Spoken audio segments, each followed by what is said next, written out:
What's shaking, ladies and gentlemen? My name is Gardner Oat, founder and CEO of GEMS Intercontinental, an abbreviation for Gardner's English Mastery School Intercontinental, where we learn English the practical and conversational way.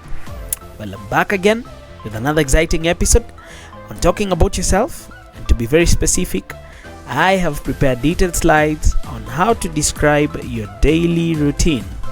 So without wasting much time, let's dive in. I usually start my day by waking up early and preparing for the day ahead. Now, this phrase works simply because the word usually signals routine and it makes your speech sound natural and structured. Now, you say it in general conversations, introductions, or when describing your lifestyle, and make sure that you emphasize on the word start my day to create a clear beginning. Let's get to the next one. Most mornings, I wake up around 4 a.m. and take some time to get ready. Now, adding time expressions makes your routine more specific and relatable. And you use it in casual conversations or small talks. And make sure that you pause slightly after the time to improve clarity. Let's get to the next one. After I wake up, I like to have a quiet moment before starting my day. Now, this phrase adds personality and emotional depth to a simple routine. So you say it whenever you're describing a mindful or calm routine, and you use a soft, relaxed tone to match the meaning. Let's get to the next one. I normally begin my day with a quick workout or some light stretching. Now, this phrase is mostly used when discussing healthy habits, and you actually use it whenever you're describing a mindful, or a calm routine.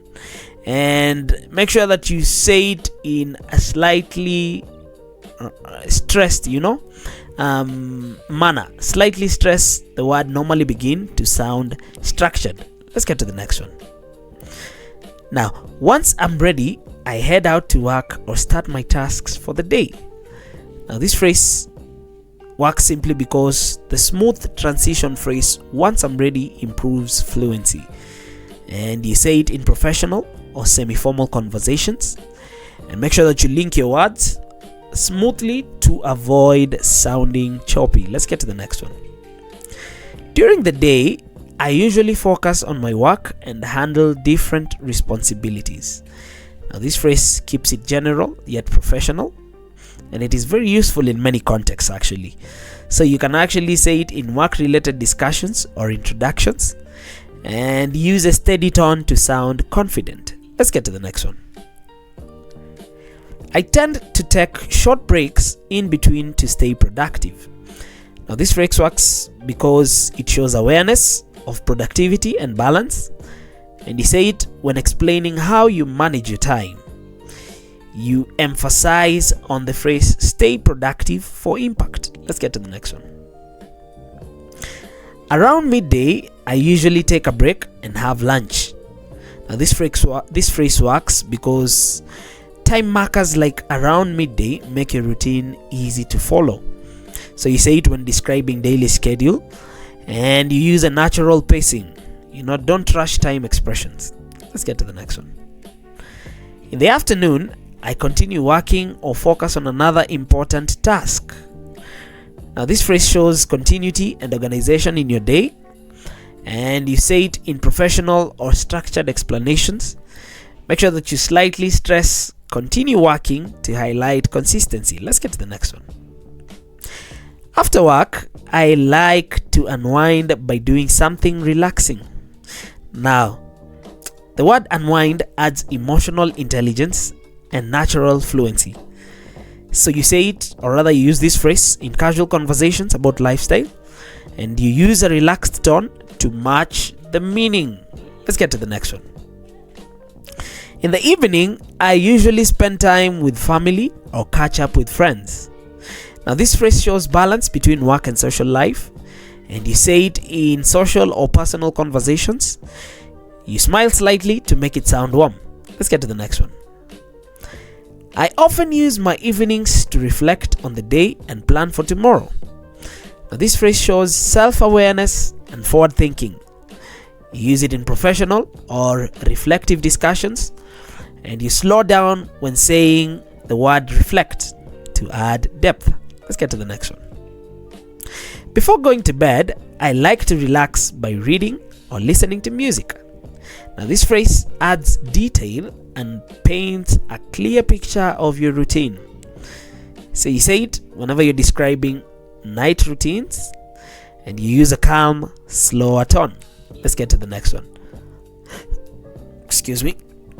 I try to keep a consistent routine because it helps me stay organized. Use this phrase simply because it connects actions to purpose, giving a more meaningful communication.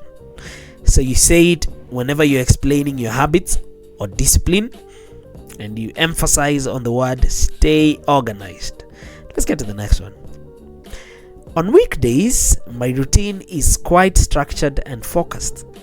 So this phrase shows awareness of patterns and variation, and you say it when comparing weekdays and weekends. So you stress the word weekdays to clarify context. Let's get to the next one. I try to balance work, rest, and personal time throughout my day. So this phrase works simply because it shows emotional intelligence and life balance, and you say it in professional or reflective conversations, and you actually pause slightly between work, rest, and personal time. Let's get to the next one. My routine may vary sometimes, but I like to keep it consistent overall. Now, this phrase works because it shows adaptability while maintaining structure. So you actually say it whenever you're explaining flexibility. So emphasize on the word overall for clarity. Let's get to the next one. I make sure to include some time for myself every day. Now, this phrase works because it highlights emotional intelligence and balance. You use it whenever you're discussing self-care, and you use a sincere tone. Make sure that you use a sincere tone. Let's get to the next phrase, which happens to be the last phrase for the day. At the end of the day, I like to wind down and prepare for the next day. So this phrase provides a natural conclusion, which in turn completes the story. It gives a complete storytelling flow, and you say it whenever you're closing your routine description, and make sure that you slow down slightly to create a strong ending. Well, up to that point, ladies and gentlemen, boys and girls, thank you so much for your time. My name is Gardner Oat. I'm a passionate teacher of English. Make sure that you leave a comment on the comment section in case you have any questions, any queries. I'll be more than happy to get back to you, or contact me on any of the contacts that you see on the screen right now, and I'll see you on the next one. Thank you so much for making time. It's been an absolute pleasure. Bye bye for now.